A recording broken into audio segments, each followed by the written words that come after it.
सद्गुरु समस्त सुंदर प्रणाम। गुजराती में कि हिंदी में?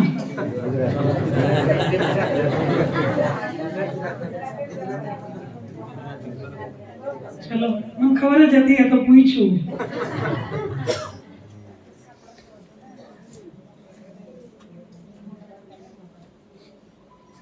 प्रथम लागू दो चरण को धनी ए न छुड़ायो की लाकतली लाल एलिया मेरे जीव के जीवन मेरे जीव के जीवन इन पाँव तले पड़ी रहो धनी नजर खोलो बातू पलन वाड़ो निरखो नेत्रे मेरे जीव के जीवन मेरे जीव के जीवन।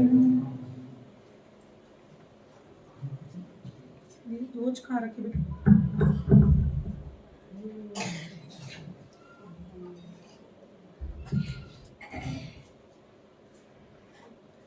स्वरूप सुंदर सनकुल सकोमल रूह देखने ना खोल नूर जमाल फिर फिर में बुबल आवत हृदय किया किन्ने तेरा कोल फेले हाल किया किन्ने तेरा कोल फेले हाल। स्वरूप सुंदर सनकुल सकोमल अक्षरातीत प्राण वल्लभ प्राणेश्वर महामतीना धामदिलની અંદર વિરાજમાન થઈ પોતાના સ્વરૂપનું વર્ણન કરાવી રહ્યા છે। સેવા પૂજાના આધાર પર અમે સાંજના સ્વરૂપ જ્યારે બોલીએ છીએ કે સ્વરૂપ સુંદર સનકુલ સકોમલ આ સાંજનું સ્વરૂપ આપણે બોલીએ છીએ। ક્યારે? સાંજના સંધ્યા સમયની જે આપણે આરતી હોય છે ત્યારે આપણે પરિક્રમા બાદ જે સ્વરૂપ બોલીએ છીએ અને સવારનું સ્વરૂપ કયું છે? શ્રીરાજ श्री ઠાકુરાણી जी प्रथम भौम में विराजमान भये त्या कंचन रंग को सिंहासन।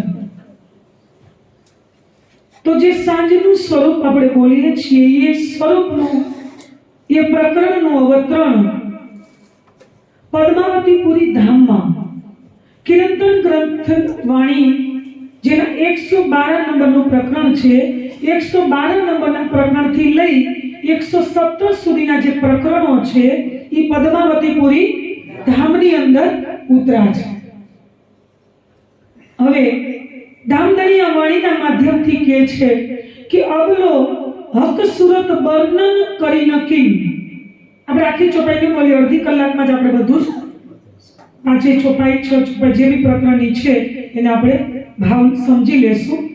તો અત્યાર સુધી જ્યારથી સૃષ્ટિ બની જ્યાં સુધી આ વાણી નહોતી આવી ત્યાં સુધીની વાણી આવ્યા પછી પણ એક વાત અહીંયા સ્પષ્ટીકરણ કરી દઉં कि एते त्रिलोक में हुती जो बुद्ध सुपन सो बुद्ध जी बुद्ध जागृत ले प्रगटे पुरी नवतन। तो नवतनपुरी में आया धामधनी अक्षरातीत सद्गुरुधनी देवचंद्र जी ना धामदिल ની અંદર विराजमान तो હતા જ પહેલેથી પરમધામ થી જ્યાંથી શ્યામાજી ને સુંદરબાઈ स्वरूप શ્યામાજી ने देवचंद्र जी ना તનની અંદર જ્યારે પ્રવેશ કર્યો ત્યારે વિક્રમ સંવત 1638 અંદર અને ઉમરકોટ મારવાડ પ્રદેશ આપણે બધી જ ખબર છે ત્યાંથી રાંચી બધા જ મહાત્માઓના ધામદિલમાં મારફત સ્વરૂપથી તો વિરાજમાન છે જ। પણ હમણાં આપણે પૂર્વ પ્રકરણ સાંભળ્યું કે ફરેબી લીએ જાય, પણ આપણી અંદર માયાના આવરણ, અજ્ઞાનતાના અંધકારને કારણ આપણે રાજ્યના સ્વરૂપને, યુગલ સ્વરૂપને જોઈ શકતા નથી. તો પરમધામથી જ જ્યારથી બ્રહ્માંડમાં આ જગતની અંદર સૌથી પહેલા વ્રજમાં આવવાનું થયું, બાદ રાસમાં અને ત્યારબાદ જાગણી બ્રહ્માંડમાં ચોથા દિવસથી ત્રીજા દિવસમાં તો આપણે આવવાનું થયું નહીં. તો કોઈ વર્ણન કરવાની જરૂરત પડી નહીં. હા, કુરાનની અંદર કઈ સંકેત, ઈશારા કે સાક્ષીઓના રૂપમાં વર્ણન થયું. આગળ આપણે વધીએ. મારો કહેવાનો ભાગ એ છે સુંદર સાજી, તો અત્યાર સુધી ક્યાં સુધી? ચોથા દિવસમાં મેં ચોપાઈ બોલી એતે ત્રિલોક મેં હુતી જો બુદ્ધ સુપન. તો જ્યાં સુધી અહીંયા નહોતા આવ્યા શ્યામાજી, ઈ પહેલા સંસારમાં કેવી બુદ્ધિ હતી? સપનાની. તો સપનાની બુદ્ધિ ક્યારે પરમાત્માનું વર્ણન કરી શકે? દિશા કોઈ ન બતાવી શકું. ઈ પણ ચોપાઈ ધામધણીએ ચોથો સાગર દધી સાગર, સાગર ગ્રંથનો ચોથો સાગર દધી સાગર, એના મંગલાચરણની પહેલી ચોપાઈ છે કે 14 तबक की दुनी में 14 तबक की दुनी में किन कहिया न ये करब सो हरफ कैसे कहवी सो पाई न बका तरफ. અત્યાર સુધી લોકજીની आसमान के जिनके चीत सबर अकल और मन બધું આવી ગયું અંદર. આગુ ન ચલ શકે રહે હવા બીચ સુન. આ સંસારની અંદર ચિત્ત હોય, મતલબ અંતઃકરણ હોય કે મન બુદ્ધિ, અને આપણા ઉપનિષદોનો પણ એક સ્વર છે. અને એ જ વાત તુલસીદાસજીએ પણ રામાયણમાં લખી કે ગૌ ગૌચર જહાં લગ જાય તબ માયા જાનો. તો જ્યાં સુધી ઇન્દ્રિયોની પહોંચ છે, જ્યાં સુધી મન વાણીનું ધરાતલ છે, ત્યાંથી વર્ણન કોઈ દિવસ પરમાત્માના સ્વરૂપનું થાય નહીં. અને એટલું શું, કિરંતનની અંદર પણ જે પુષ્ટિ માર્ગ, રાધાવલ્લભી માર્ગના જે કિરંતનો છે, વચન વિચારો મીઠડી વલ્ભાચર વાણી, એની અંદર પણ કહી દીધું કે પુરુષ પણ એ દ્રષ્ટિ ના આવે અબડા પણ લીજીએ અંગ. એને તો ખાલી બેહદની ધ્યાનથી, એને તો ખાલી બેહદની વાત કરી. અખંડ યોગમાં બ્રહ્માંડ, જ્યાં પ્રતિબિંબની લીલા અખંડ થઈ છે બ્રજરાસની, એમાં એવું કીધું કે ભાઈ અહીંથી આ હદ બ્રહ્માંડને છોડવો હોય ને, તો જ્યાં સુધી તમે આત્મભાવમાં, સખી ભાવમાં, ગોપી ભાવમાં, ભાગવતમાં એવી રીતના કીધું કે જ્યાં સુધી ન આવીએ ત્યાં સુધી બેહદના દર્શન કરવા પણ દુર્લભ છે, કઠિન છે. તો એથી પર આપણી તો વાણી પરમધામની વાત કરી રહી છે. આપણી મતલબ સંસાર માટે જે સંદેશ લઈને વાણી આવી. તો મારો કહેવાનો એક જ ભાવ છે કે સુંદર સાજી, બેહદમાં પહોંચવા માટે પણ સખી ભાવ, આત્મભાવ જોઈએ. પુરુષ પણ દ્રષ્ટે ન આવે અબડા પણ લીજીએ અંગ. આ તો પરમધામની વાત છે. તો અત્યાર સુધી કોઈ હદ ઓળંગી બેહદમાં જવા માટે પણ જાગૃત બુદ્ધિ જોઈએ હતી. એ વાતને આપણે જોડી દઈએ. જાગૃત બુદ્ધિ સિવાય બેહદનું વર્ણન પણ, યથાર્થતા, હકીકત, સત્યનું વર્ણન નથી થતું. આ તો પરમ સત્ય રુદ્રની વાત છે. તો કઈ રીતે થાય?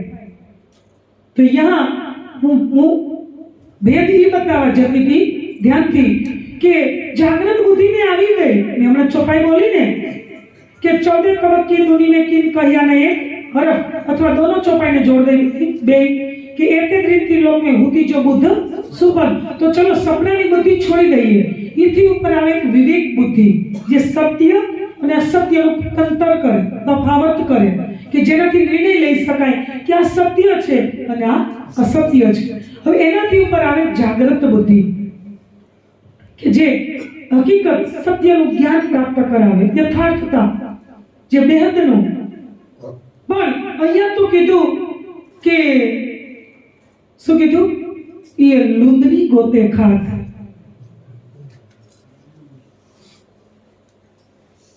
જે જ્ઞાન પણ ઇલમ કયું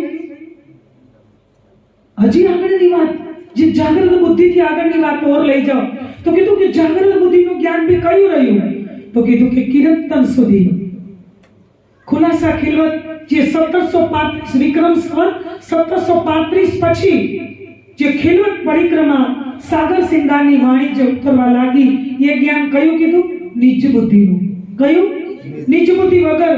એટલે તો કીધું નિજ બુદ્ધ આવે અજ્ઞાએ તોલો ન છૂટે મોહ, આત્મ તો અંધેર में બુદ્ધ વિના બળ ન હોય. એટલા માટે અહીંયા એ વાતને જોડ દઉં કે શ્યામાજીની અંદર જાગૃત બુદ્ધિ તો આવી ગઈ. એ જ જાગૃત બુદ્ધિ ધ્યાનથી, હું આટલી વાર ડીપલીમાં શું કામ લઈ જાઉં છું ગેરામાં, એ જ બુદ્ધિ આપણે બધાને ખબર છે સુંદરબાઈ અને ઇન્દ્રાવતી. કેમ કે કોનું વર્ણન કરવાનું છે?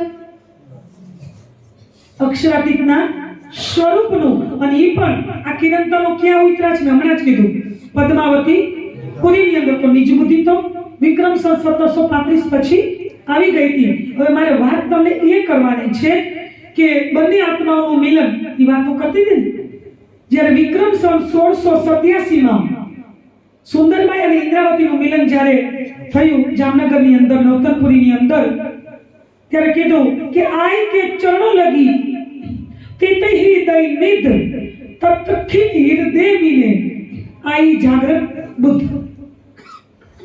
બંને આત્માનું મિલન થઈ ગયું. જે જાગૃત બુદ્ધિ ચોથા દિવસના ધણી દેવચંદ્રજીના ધામદિલમાં બિરાજમાન છે, તો ત્યારે તો ચલો વાણી ન ઉતરી, બરાબર. એ જ સુંદરબાઈ સ્વરૂપ શ્યામાજી પાંચમા દિવસમાં મહામતીના ધામદિલમાં વિરાજમાન થઈ ગયા ને.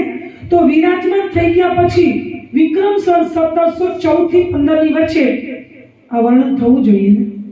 હા, થયું. આપણે વિચાર આવશે શેનું થયું? યાદ કરો. વિક્રમ સંવત 1714 ની વચ્ચે કઈ વાણી બેટા ઉતરી અવસાની અંદર? રાસ, પ્રકાશ, શત્રુતિ और કલશની બે ચોપાઈ. રાસની અંદર કયું વર્ણન થયું? પરમધામનું નથી થયું.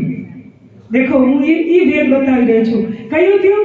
યોગમય બ્રહ્માંડ, કેવલ બ્રહ્મની અંદર જે રાસ ખેલાઈ રહ્યો હતો એનું વર્ણન થયું. કેમ કે ત્યારે માત્ર કઈ બુદ્ધિ હતી અંદર? જાગૃત બુદ્ધિ.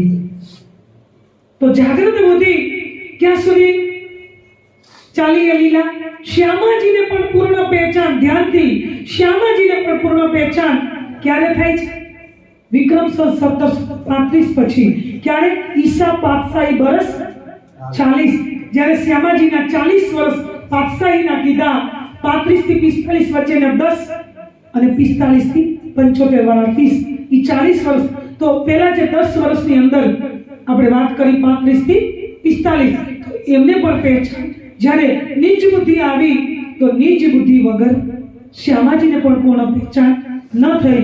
તો આ કિરણતન, આટલી વાત મેં આગળ એટલા માટે જોડી કે આ કિરણતન પદ્માવતીમાં અને નિજ બુદ્ધિ દ્વારા અવતરણ થયું છે. તો એ વર્ણન અત્યાર સુધી કોઈ કરી શક્યું નહોતું. અને આગળ ધામધણી શિંગાર ગ્રંથનું પહેલા નંબરનું પ્રકરણ, એમની અંદર કહે છે વર્ણન કરું રે રોજી હકે તુમ સિર દિયા ભાર अर्श किया अपने दिल को माहे बैठा कर सिंगार. હવે અહીંયા આપણે થોડીક વાર રોકાઈ જઈએ. એ તો ઇન્દ્રાવતી આત્મા કહી રહી છે, જેને મહામતીની શોભા મળી, જેની અંદર પાંચે શક્તિઓ શ્રીરાજીનો જોશ, હુકમ, આત્મ દોહિત और बुद्ध मूल वतन, જેની અંદર પાંચ શક્તિઓ વિરાજમાન થઈ ગઈ. અને એ પોતાની આત્માને સંબોધીને કહે છે કે હે રૂહ, હે આત્મ, તારે કોનું વર્ણન કરવાનું છે?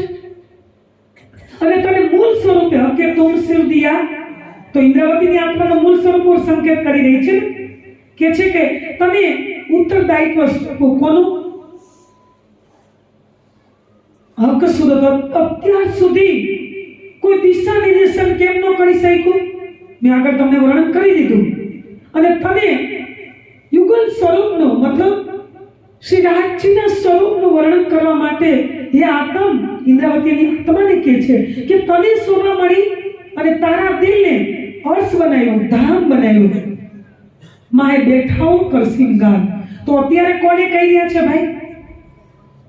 ક્યાં ખાલી ઇન્દ્રાવતીની એક આત્માને જ લાગુ પડતું હતું કે આપણે બધાએ કોણ કર્યો તો મૂળ મિલાવવામાં? બીજું કે એમની આત્માને જ મૂળ સ્વરૂપને ધામદિલમાં વસાવવાના છે કે છઠ્ઠા દિવસમાં એક દિલને ધામધણી અર્શ કરવા આવ્યા છે રાજુભાઈ? એક દિલને અહીંયા શોભા મળવાની છે ને, પણ ક્યારે?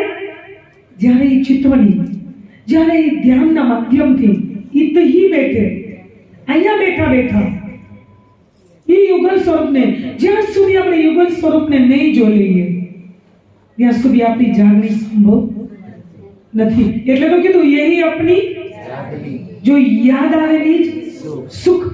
કયું નિજ સુખ? એ ધામધણી આપણને આગળ બતાવશે. તો ઇન્દ્રાવતીની આત્મા પોતાના દિલને ધામ બનાવી અને શિંગાર શેનો કરવાનો છે અંદર? એ જ આપણે કરવાનો છે. એમની આત્માને સંબોધીને ધામધણી આપણને બધા આત્માઓને પ્રબોધિત કરી રહ્યા છે કે તમે પણ તમારી અંદર કયો શિંગાર કરો? ત્યાગનો, સમર્પણનો, કુરબાનીનો, સંતોષનો, શીલનો, પ્રેમનો, એ બધા શિંગાર કરો. અંતિમ લાસ્ટ પ્રેમ શિંગાર કરો. જ્યાં સુધી એ પ્રેમમય ચિત્તવનીમાં ડૂબશો નહીં. જ્ઞાન તો છે, મેં કાલની ચર્ચામાં કીધું હતું, જ્ઞાન એક માર્ગ ખુલ્લો કરે છે, પ્રેમ પ્રાપ્ત કરાવે છે. જ્ઞાન શું કરે છે? માર્ગ આપણા માટે ખુલ્લો કરે છે અને પ્રેમ પ્રાપ્ત કરાવે છે. તો અહીંયા ઇન્દ્રાવતીની આત્મા જેની ઉપર ઉત્તરદાયિત્વ હતું કે તો ધામધણીના નખથી શીખ સુધીનું વર્ણન કર, પણ એ સાગર ગ્રંથ અને શિંગાર ગ્રંથ, પણ અહીંયા કિરંતન ગ્રંથના માધ્યમથી ધામધણી આપણને કહે છે સુંદર સ્વરૂપ સનકુલ સકોમલ. હવે વિચાર કરો, આપણે એક દ્રષ્ટાંત આપણે તમને સમજાઈ જશે. કોઈ વ્યક્તિને આકર્ષિત કરવી હોય તો કોઈ વસ્તુની લાલચ દઈ અને એના તરફ ધ્યાન દોરતા હોય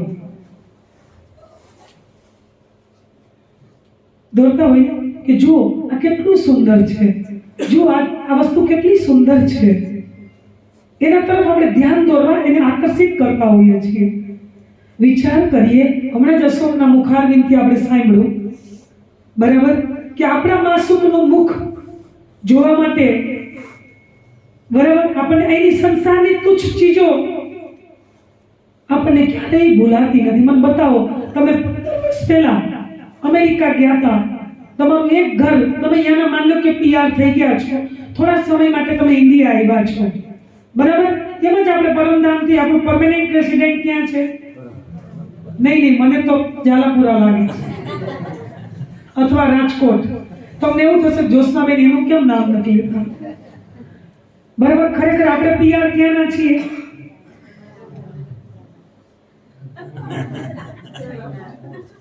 બરાબર, આપણે તો ખરેખર ત્યાંના છીએ. એક એક્ઝામ્પલ આપું, આપણે ત્યાંના છીએ, પરમેનન્ટ રેસિડેન્ટ આપણું ત્યાં છે. આપણે થોડા દિવસ ઇન્ડિયા ફરવા માટે આવ્યા છે અને આવ્યા પછી આપણને એવું થયું કે વિઝા પાછા રિન્યુ કરાવતા રહેતા હોય, થોડા સમય માટે રોકાઈ ગયા. બહુ લાંબા ટાઈમ પછી આપણે ત્યાં પાછું વિદેશ જવાનું થયું. તમે કોઈ તમારી ચીજ વસ્તુઓ જે ડબ્બામાં છોડીને આવ્યા છો, ત્યાં જઈને ધ્યાન કરવું પડે, અથવા તમે જે રિશ્તાઓની છોડીને આવ્યા થોડા સમય માટે, કે અહીંયા જઈને તમારા દીકરા કે પતિને યાદ કરવા પડે કે કેવું સુંદર રૂપ છે, કેવું મુખારવિંદ છે, કેવા એના અધૂર છે, કેવા નેત્ર છે, કેવા શ્રવણ છે, કેવી ખુલ્લી આંખે દેખાય ને. હજારો લોકોની ભીડમાં તમારા પતિને કોઈ ઊભા રાખી દે તો એને જ ઓળખો, બીજાને પકડો. બોલો શ્રી કોને પકડો? તમને નહીં કહેતી, બહેનોને કહું છું, કોને પકડો? કે બીજા કોઈ પુરુષને પકડી લો? અહીંયા રાજજી, આપણને શરમ આવવી જોઈએ ને. ધામધણી કહે છે કે તમે મારા મુખારવિંદની શોભાને નિહાળો, કેટલી સુંદર છે.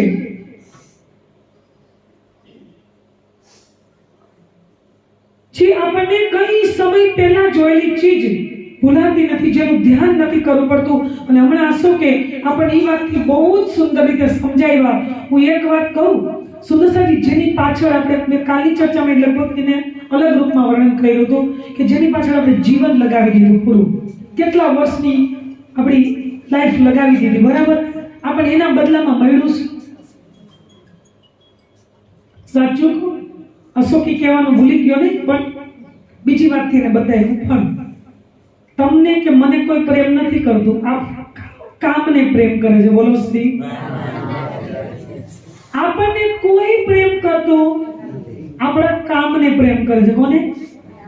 બધા અહીંયા કુટુંબ કબીલે સ્વાર્થથી, દુઃખ આવે ને કોઈ એકવાર ખાલી 2 કે 5 દી તો પલંગ ઉપર બુખાર કે બીમારીમાં સુતા રહેજો ને કેટલા પ્રેમ કરશે ને ત્યારે પરીક્ષા સમજાય છે મારી વાત. સુંદર સાજી આપણે જેની પાછળ લાગી રહ્યા છીએ ને, મેં કીધું તું એક તો કેટલું નાનું એવું જીવન, ટૂંકું એવું જીવન, બરાબર, એ વિખેરાયેલું, કાંઈ સમયનો ભરોસો છે ક્યારે દગો દઈ દે. આપણી ગિનતી બાંધી ચોપાઈઓ તો બધી જ આવડે છે, પણ આપણે એ તરફ જવા હજી તૈયાર થતા નથી. આપણી પાસે 10 મિનિટ છે, એની અંદર આપણે આગળ વર્ણનમાં જઈએ. ધામધણી આપણને બતાવી રહ્યા છે કે વિચાર કરો કે અહીંયા કોઈ તમને અહીંયા રાજ્યના સ્વરૂપનું વર્ણન, અને વર્ણન કોણ કરી શકે? સાક્ષાત રાજ્યનું આવેશ, મૂળ સ્વરૂપનો આવેશ મહામતીના ધામધણીમાં બેસી અને વર્ણન કરી રહ્યા છે, અને બીજી કોઈની એ તાકાત નથી કે એ વર્ણન કરી શકે. તો આપણને બતાવે છે કે સ્વરૂપ સુંદર, સદકુલ સકોમલ. નહીં, પાછલું ચરણ પછી લેશું કે અહીંયા કોઈ સુંદર એક દીકરી કે કોઈ કન્યા, આપણે એનું રૂપ સુંદર જોઈએ તો પણ આપણી નજર અહીંયાથી હટતી નથી, બરાબર? અથવા કોઈ વાર કોઈ દીકરીઓની શાદી હોય ને પાર્લરમાં થોડુંક ડેશિંગ કર્યું હોય તો પણ આપણે એને વારવાર જોયા કરીએ. અથવા એથી આગળ જઈએ તો અહીંયા કોઈ રાજાઓની સાહેબી કેવી હતી? તામઝામ વાળી સાહેબી. તો એથી આગળ જઈએ તો એ લોકોની સાહેબી, એના સિંગાર, એના ડ્રેસિંગ કેટલા સુંદર હતા. તો આપણી નજર ત્યાંથી હતી ને ક્યાં જાય? એ તરફ. એથી આગળ જાઓ તો હું તમને અહીંયા બતાવું, તમારા ખેડામાં ગ્રીનરી બહુ છે, મતલબ હરું બહુ છે. તમને આ જોવા માટે અમને બહુ એક આનંદ થાય. કાઠિયાવાડમાં આટલું સરસ સુંદર હરું નથી. ત્યાં બહુ બધા ઝાડ પાન બધા બહુ કાપી નાખે, ખુલ્લું વેરાન જગ્યા બહુ હોય ત્યાં. હવે તમને આથી કોઈ કેમ કે ચલો કુલુ મનાલી સિમલાનું સૌંદર્ય બતાવો, તો તમે ખેડાની ગ્રીનરી જોવો કે સિમલાની હરીભરી ગ્રીનરી જોવા માટે જાઓ? કાશ્મીર તરફ કોઈ લઈ જાય, ભારતનું સ્વર્ગ કીધું ને, તો તમને આનાથી વધારે તો એ જોવી ગમે ને. હવે થોડીક વાર સમજીએ. એ બી તમને એમ કે નહીં, ચલો તમે સ્વિટ્ઝરલેન્ડ કોઈ કહે તો તમે આ સિમલા, કુલુ મનાલી યા કાશ્મીરને પણ છોડી દો ને, ત્યાં જાઓ ને. જેમ હું કીધું કે રાજાઓની સાહેબીને તામઝામ જો. વિચાર કરો આઈની વ્યક્તિઓ કે કોઈ પણ સૌંદર્ય શોભાનું એટલું આકર્ષણ છે, તો જે અક્ષરાતીત, અને એનું વર્ણન હું કોઈ તમને કહાની કિસ્સાથી નથી બતાવતી, તમે પરીક્ષા વાંચજો, જેમાં પશુ પક્ષીઓની જે વર્ણન છે ને ઈશ્વર પાતશાહી, એની અંદર આ વર્ણન લખ્યું છે કે અહીંથી તમે ઉપર જાઓ તો ઉપર સ્વર્ગના ઇન્દ્ર આદિ દેવતાઓનું કેવું સુંદર સ્વરૂપ હશે. ખરેખર તે અવસ્થા વિશેષ છે, સ્થાન વિશેષ નથી. એક મનુષ્ય દેવ પણ બની શકે ને રાક્ષસ પણ બની શકે, ત્રણેય અવસ્થા છે. તો વિચાર કરો કે સ્વર્ગના ઇન્દ્ર આદિ દેવતાનું કેટલું સુંદર સ્વરૂપ હશે. એથી આગળ જાઓ એક સમજાવવા માટે. વૈકુંઠના અધિપતિ બ્રહ્મા વિષ્ણુ મહેશનું, એથી આગળ જાઓ તો નારાયણનું કેટલું સુંદર રૂપ હશે. તો એથી આગળ જાઓ તો અક્ષર, એ તો સ્વરૂપ એક લીલા દોય છે, એ તો એક જ સ્વરૂપ છે, પણ એક સત્તાની લીલા કરે ને એક પ્રેમની લીલા કરે. તો વિચાર કરો કે અહીંથી આપણને આગળ આપણા મનની અંદર ઈચ્છા થાય કે કેવું સૌંદર્ય હશે, કેવી શોભા હશે, એ ઈચ્છા થતી હોય તો અક્ષરાતીત, જેનું અત્યાર સુધી કીધું કે ન જાનો કોઈ આદમી વર્ણન, આ તો હક સુભાન કા વર્ણન, કેવું અસજીવ में बका, રાજ્યનું એના સ્વરૂપનું વર્ણન કેટલા સુંદર.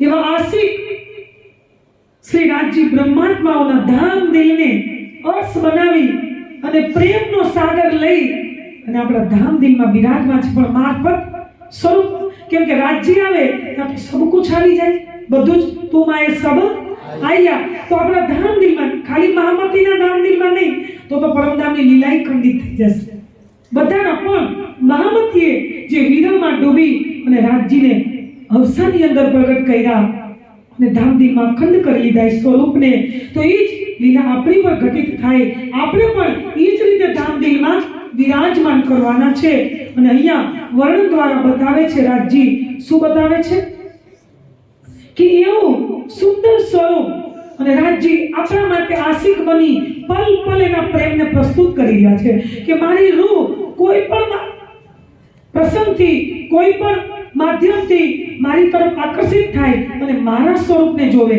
સંસારની તુચ્છ એક વિચાર કરો ને આઈના શંકરાચાર્ય આઈના ઉપનિષદો એવું કહેતા હોય કે બ્રહ્મ સત્ય જગત મિથ્યા એ મિથ્યા બ્રહ્માંડને બ્રહ્મધામની રૂહ જોવે તો પણ આપણે જોઈ રહ્યા છીએ આટલું અનંત સૌંદર્યના સાગર અનંત પ્રેમના સાગર અનંત ઇલમના સાગર જેમાંથી એક બૂંદ આવે અને સાગર બની જાય એવા પ્રેમના સાગર આપણને એ તરફ આકર્ષિત કરી અને એમના સ્વરૂપનું વર્ણન કરી રહ્યા છે કે સ્વરૂપ સુંદર સનકુલ સકોમલ મહામતી એની આત્માને કહે છે પણ આપણે શું કહેશું કે હે મેરી રૂહ આપણે બધા એક સાથે બોલીએ કે હે મેરી રૂહ તું પણ તારી આત્મિક દ્રષ્ટિ ખોલી અને અક્ષરાતીતનું સ્વરૂપ કેવું છે સુંદર સકોમલ અને પ્રફુલ્લિત પ્રસન્નચિત પ્રસન્ન છે પ્રફુલ્લિત છે સકોમલ છે અને સુંદર કેવું અનંત સૌંદર્ય જેને કોઈ સીમામાં બાંધી ન શકાય જેને કોઈ પરિધિની અંદર બાંધી ન શકાય તું અનંત એટલે તો સંસારના જીવોએ નિરાકાર કહી દીધું કોઈ સાકારમાં બાંધ્યા કોઈ નિરાકાર કોઈ જગતના કલ્યાણ માટે ગુરુ કે સદગુરુ કે કઈ રૂપોમાં બાંધી લીધા પણ પરમાત્મા કહેવાય છે આ ત્રણેય પદ્ધતિથી પરે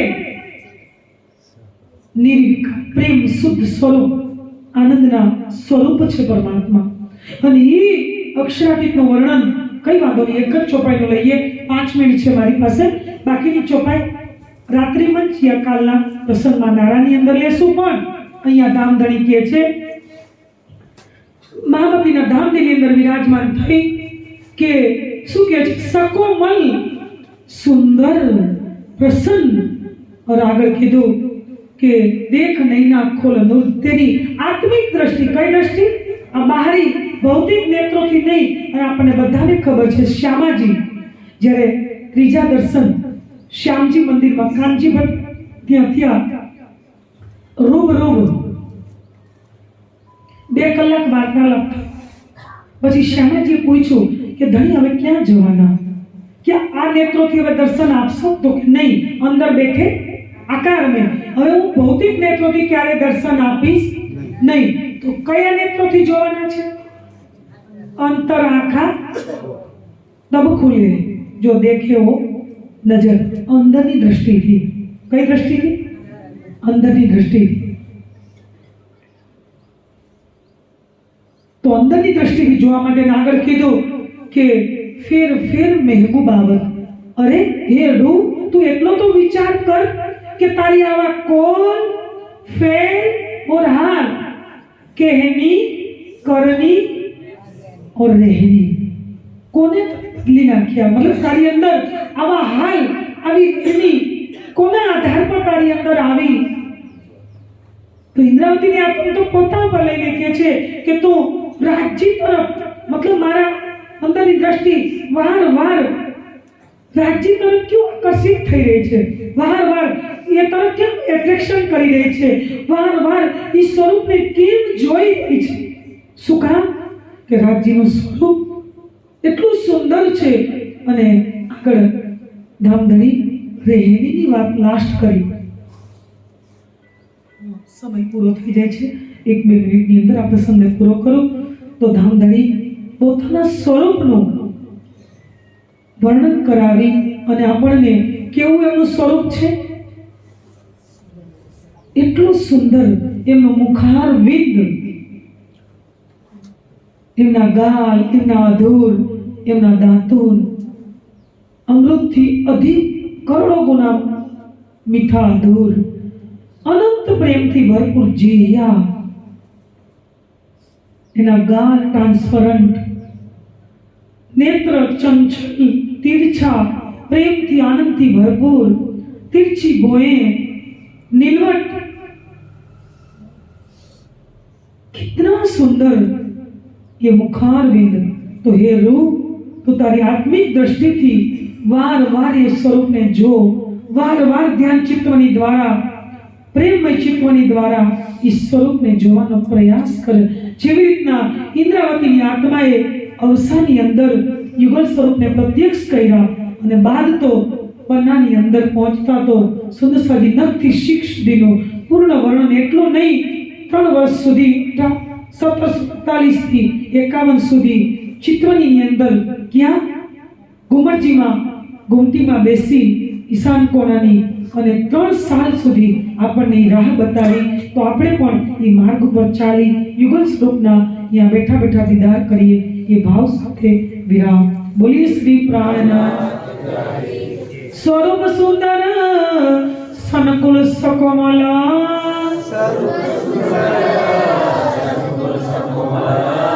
રૂહ देखने ना खोल नूर जमाला,